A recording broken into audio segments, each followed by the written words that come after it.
स्वागत छ। आज हामी अलिकति गहिरिएर हेर्दैछौँ कसैलाई साथ्यो बलियो सम्बन्ध कसरी बनाउने भन्ने बारेमा। खास गरी एउटा लेख छ मायालाई प्रभाव पार्ने तरिका भन्ने, त्यसकै केही सारहरूमा टेकेर कुरा गरौँ न। हाम्रो ध्यान चाहिँ त्यो ठुला देखाउटी कुरामा भन्दा पनि साँचो सम्बन्ध अनि त्यो आपसी समझदारी, निरन्तर प्रयास यतातिर हुन्छ है। हो। यो लेखले के भन्छ भने नि सम्बन्ध गहिरो बनाउनलाई त्यो ठुल्ठुला भव्य प्रदर्शन भन्दा पनि निरन्तर गरिने साना तर अर्थपूर्ण कदमहरू हो, ती चाहिँ किन बढी शक्तिशाली हुन्छन् भनेर देखाउँछ। एकदमै। ल खोत्रौँ न त यसका रोचक पक्षहरू।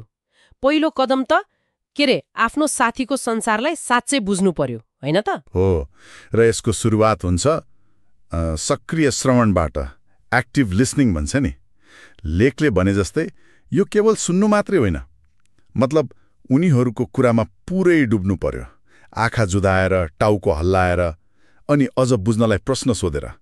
यो खालि जानकारी लिनु मात्र भएन के, उनीहरूको अनुभवलाई नै महसुस गर्नु जस्तो भयो। हो नि, जस्तै उनीहरू आफ्नो दिनबारे बताउँदा खालि ए राम्रो भनेर मात्र पुगेन, बरु त्यसमा तपाईँलाई कस्तो महसुस भयो अथवा त्यो बेला के सोच्नु भयो, यस्तो सोद्धा सम्बन्ध गहिरिन्छ।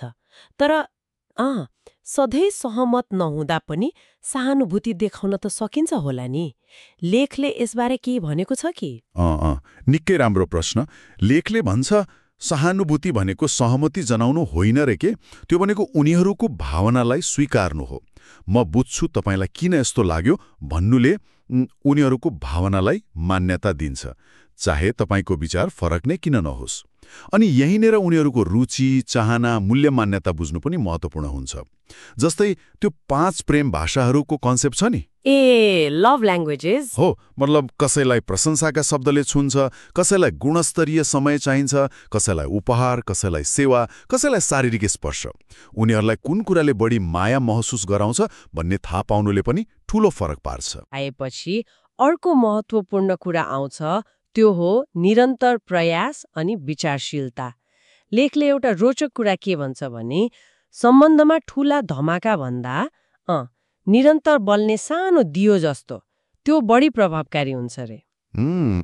बिल्कुल। जस्तै सोच विचार गरेर पठाएको एउटा सानो मेसेज होला वा मनपर्ने खाजा ल्याइदिनु होला। हो नि, र यो निरन्तरताले नै त्यो विश्वसनीयता र विश्वास जन्माउँछ। ट्रस्ट, होइन? वाचा पूरा गर्नु, भनेको समयमा उपस्थित हुनु, यस्ता सासाना कुराले सम्बन्धको जग एकदम बलियो बनाउँछ।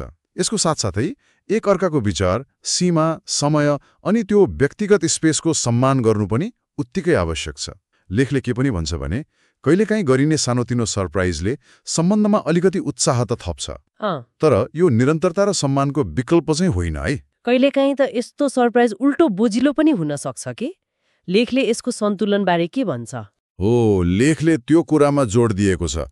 सरप्राइज चाहिँ व्यक्तिगत रुचि र परिस्थिति अनुसार हुनुपर्छ रे, नत्र त्यो देखाउटी वा बोझिलो लाग्न सक्छ। मुख्य कुरा त नियमित रूपमा विचारशील हुनु नै हो।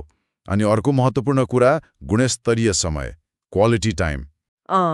मतलब फोनहरू पर राखेर ध्यान कतै नभट्काइकन एक अर्कासँग साँच्चै जोडिनु पर्यो। हो, अनि सञ्चारको कुरा पनि लेखमा प्रमुख रूपमा उठेको छ। खुला र इमान्दार संवाद, त्यसका लागि सुरक्षित वातावरण बनाउनु कति महत्त्वपूर्ण छ नि। लेखले त मलाई यस्तो महसुस हुन्छ जब यस्तो खालको मबाट सुरु हुने वाक्य प्रयोग गर्न सुझाउँछ। आई स्टेटमेन्ट्स भन्छ नि। हो, जसले दोषारोपण नगरी आफ्नो भावना व्यक्त गर्न मद्दत गर्छ। हो, र सञ्चारको अर्को पाटो के हो भने त्यो असहमतिहरूलाई रचनात्मक रूपमा समाधान गर्न सिक्नु पर्यो। कन्फ्लिक्ट रेजोल्युसन, समस्याबाट भाग्ने होइन, बरु सम्मानजनक रूपमा सामना गर्ने, सम्झौता खोज्ने र सँगै समाधानतिर लाग्ने। लेखले एक अर्काको व्यक्तिगत विकासमा सहयोगी बन्नु र सँगै अघि बढ्नुलाई पनि सम्बन्धको महत्त्वपूर्ण हिस्सा मानेको छ। अनि त्यो भिडियो सामग्री मार्फत माया व्यक्त गर्ने आइडिया त मलाई साँच्चै नौलो लाग्यो। लेखमा के रे सँगै बिताएका पलहरूको फोटो र भिडियो मिलाएर भिडियो बनाउने वा क्यामेरामा हेरेर म तपाईँलाई किन माया गर्छु भनेर कारणहरू बताउने, यस्तो उपाय पनि रहेछ। यो कसरी प्रभावकारी हुन्छ होला त? यसको शक्ति भनेको यसको निजत्वमा छ अनि सत्यतामा, अथेन्टिसिटी। भिडियो कति प्रोफेसनल छ भन्ने भन्दा पनि त्यसमा व्यक्त भावना कति साँचो छ भन्ने कुरा महत्त्वपूर्ण हुन्छ। लेखअनुसार चाहे त्यो पुराना यादहरूको सङ्ग्रह होस् वा साथीभाइ परिवारबाट उसको लागि शुभकामना सन्देश जम्मा पारेको भिडियो होस्, मुख्य कुरा त्यसले तपाईँको प्रयास र भावना देखाउनु पर्यो अनि त्यो व्यक्ति र तपाईँहरूको सम्बन्धसँग मिल्नु पर्यो। त्यसो भए आजको छलफलको सार निकाल्दा कसैलाई साँच्चै प्रभाव पार्नु भनेको त्यो ठूला महँगा उपहार वा देखाउटी काम गर्नु मात्रै होइन रहेछ, बरु उनीहरूलाई गहिरोसँग बुझ्ने प्रयास गर्नु, निरन्तर ससाना तर अर्थपूर्ण काम गर्नु, खुला र इमान्दार सञ्चार गर्नु र एकअर्काको यात्रामा साथ दिनु, यिनै कुरा रहेछन्। एकदमै। र म एउटा प्रश्न चाहिँ छोडेर जान चाहन्छु, के यी सबै प्रयासहरू केवल कसैलाई प्रभाव पार्ने त्यो क्षणिक उद्देश्यका लागि मात्र हुन्, कि सम्बन्धलाई साँच्चै दिगो, गहिरो र स्वस्थ बनाउने जग निर्माण गर्ने प्रक्रिया हुन्?